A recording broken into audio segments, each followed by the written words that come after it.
Ilang araw bago magpasko, nasunugan ang ilang residente sa Pasig at Makati City. Ilan sa kanila walang naisalbang gamit. Balita hatid ni EJ Gomez at Bam Alegre. Ganito kalaki ang apoy at kakapal ang usok ng sunog na sumiklab sa barangay Cansilawan, Makati City bago mag-alas 10 kagabi. Agad itinaas ang ikalawang alarma, hudyat para rumesponde ang hindi bababa sa 8 fire truck. Patulog na raw ang mga residente na magsimula ang apoy, kabilang si Glenn Tible. Kasalukuyan po akong nanonood ng TV, tapos yung mag-ina ko natutulog na, ako nanonood ng TV. Tapos sabi ko parang may naamoy akong parang amoy sunog.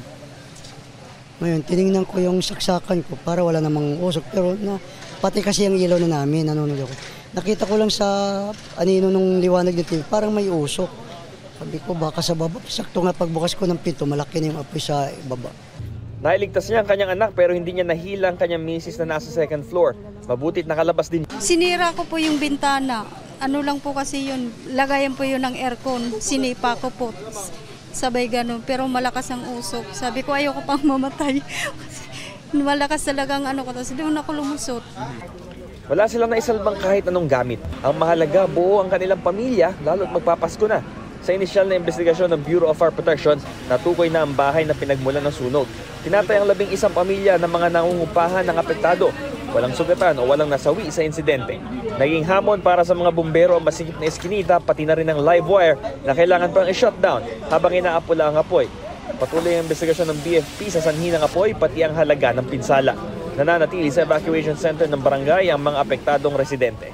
Binulabog ng sunog ang mga residente ng isang condominium sa barangay Ugong, Pasig City mag-alas 8 kagabi. Isang unit sa ikalimang palapag ng gusali ang natupok ng apoy.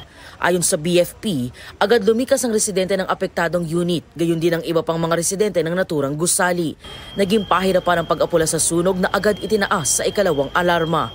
14 na fire trucks ang rumesponde sa sunog. Kailangan mas madaming responder, mas mapapabilis yung pag-responde po kapag patay doon sa sunog. Nasa taas po siya, yung access po doon sa taas, medyo malayo po yun kasi 5th floor po, and then yung exit lang po yung pwede nating daanan.